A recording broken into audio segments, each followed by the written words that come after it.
हरे कृष्णा, राधे राधे। श्री राधा चरितामृत भाग 125। प्रसंग अब कन्हैया मिलेंगे, कुरुक्षेत्र जाने की तैयारी।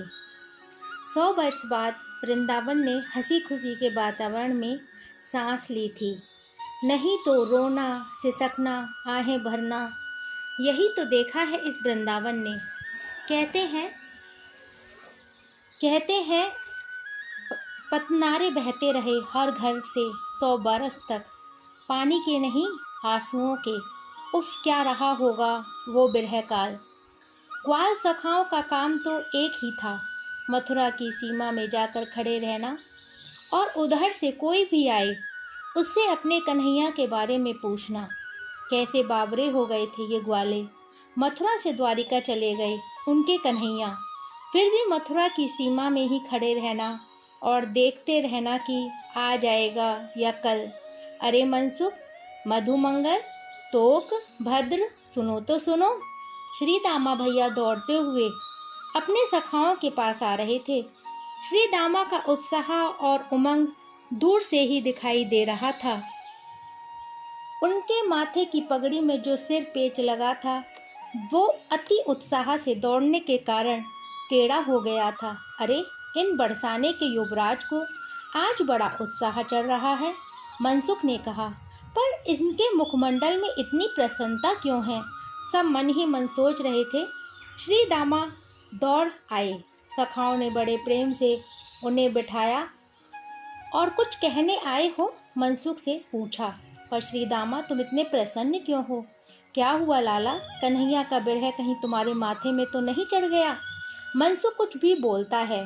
सुनो, हम सब कुरुक्षेत्र जा रहे हैं, श्री दामा ने सहजता में कहा।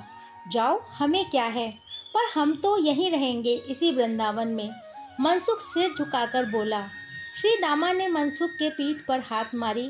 अरे दारिके, सुन तो, वहाँ सूर्य ग्रहण है, इसलिए हम सब जा रहे हैं।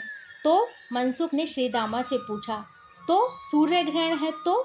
यार, हमें क्या लेना देना सूर्य ग्रहण से? हमारे जीवन में ग्रहण तो उसी दिन लग गया था जब हमारा कन्हैया हमें छोड़कर चला गया था, मनसुख बोला। पर तुम्हें क्या पता, सूर्य ग्रहण में स्नान, कुरुक्षेत्र में स्नान करने से बहुत पुण्य मिलता है, श्री दामा हंसते हुए बोल रहे थे। देख भाई, हमारा दिमाग खराब करो मत, तुम जाओ, खूब पुण्य करो, खूब ग्रहण स्नान करो, घूमो, फिरो, पर हमें क्षमा करो। देखो, तुम तो हो बरसाने के युवराज, पर हम तो कुछ भी नहीं हैं।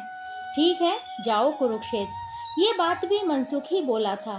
तोक सखा ने श्री दामा का हाथ पकड़ा और पूछा, भैया कुरुक्षेत्र जा रहे हो, पर ये तीर्थ यात्रा का तुम्हारे मन में कब से विचार आया और क्यों आया?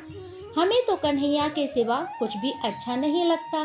तीर्थ यात्रा तो बहुत दूर की चीज है, और जाओ तो जाओ, पर इतनी प्रसन्नता हमारे जैसे दुखिया लोगों के सामने दिखाना क्यों? ये बात भी तोक सका ने कही थी। श्री दामा, तेरे मन में यह पुण्य कमाने वाली बात आई भी तो कैसे आई?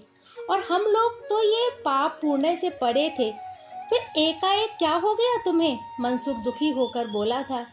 अरे, कुरुक्षेत्र में कन्हैया आ रहा है। श्री दामा ने बात को ज़्यादा छुपाना उचित नहीं समझा और बोल दिया। बरसों के प्यासे को मानो जल की धार मिल गई हो। क्या सच? कन्हैया मिलेगा हमसे? हम मिलेंगे कन्हैया से, उसे हम देखेंगे। सखाओं में एकाएक उत्साह का संचार हो गया था। पर कन्हैया को यहाँ आना चाहिए ना, मनसुख बेचारा सीधा है, सीधी बात बोल दिया था। श्री दामा ने समझाया, इतना तो सोचो, जरासंध का राज्य मथुरा में चल रहा है और जरासंध शत्रु है हमारे कन्हैया का। कन्हैया इसलिए तो वृंदावन मिलने भी नहीं आता, क्योंकि वो मिलने भी आया तो कहीं कन्हैया के हम प्रिय हैं, ये जरासंध की समझ में आ जाएगी और वो हमारे ऊपर अत्याचार शुरू कर देगा। हमारा कन्हैया होशियार है, वो सब समझता है, सब कुछ समझकर करता है। कुरुक्षेत्र में मिलेंगे हम लोग, तब क्या जरासंध को पता नहीं चलेगा? मनसुख ने फिर पूछा। विश्व आ रहा है कुरुक्षेत्र में स्नान करने के लिए, समस्त विश्व के राजा महाराजा प्रजा सब आ रहे हैं। उस भीड़ में कौन किससे मिल रहा है ये कहाँ पता चलेगा? श्री दामा ने बताया, कन्हैया आ रहा है। ये जानते हुए जरासंध का क्या कोई उपद्रव नहीं करेगा कुरुक्षेत्र में? नहीं, कितना भी बड़ा दुष्ट शासक क्यों न हो, पर ऐसे धार्मिक कृत्य के अवसर पर कोई घात नहीं करता। श्री दामा ने सावधान कर दिया था मनसुख की बात का। मैं जाऊंगा। मनसुख अब हंसा, पहली बार हंसा है 100 वर्ष के बाद। कहूँगा उसे, देख दुबला हो गया हूँ, माखन कोई नहीं देता मुझे ब्रिज में, सब बेकार हैं, मैं शिकायत करूँगा। तुम सबकी। मनसुख के आंसू बह चले थे, पर खुशी के आंसू थे ये। और अरे, माखन लेकर जाएंगे कुरुक्षेत्र और उसे अपने हाथों से माखन खिलाएंगे।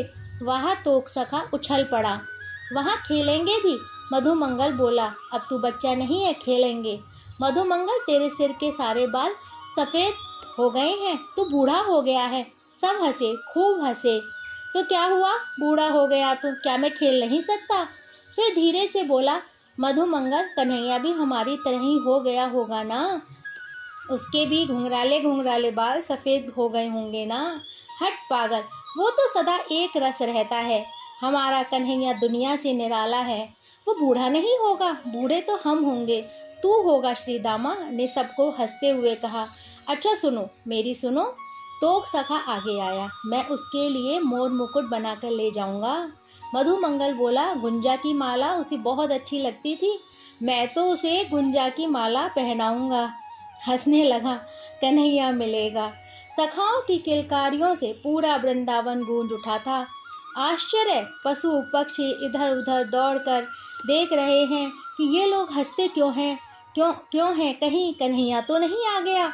पर मिलने जा रहे हैं ये सब कन्हैया से, इनकी प्रतीक्षा पूरी हुई है, अब कुरुक्षेत्र जा रहे हैं। हे वज्रनाभ, कुरुक्षेत्र में प्रेमियों का महाकुंभ लगने वाला था। हाँ, वृंदावन के समस्त प्रेमियों का कुंभ। द्वारिका के भक्त और मथुरा के और हस्तिनापुर के भक्त भी तो आ रहे थे। अरे इतना ही नहीं, ऋषि मुनि अलग थे, देवता भी तैयारी में थे सूर्य ग्रहण के। पर संपूर्ण ब्रह्मांड के लोग भले ही आ रहे हों इस ग्रहण में, पर अनूठे थे ये वृंदावन के प्रेमी जन ही थे। क्यों ना हो, द्वारिकाधीश भी अगर उत्साहित थे इस सूर्य ग्रहण को लेकर, तो मात्र वृंदावन के प्रेमियों से भेंट होगी इसी बात को लेकर। अब तक का प्रसंग इतना ही, कल इससे आगे का।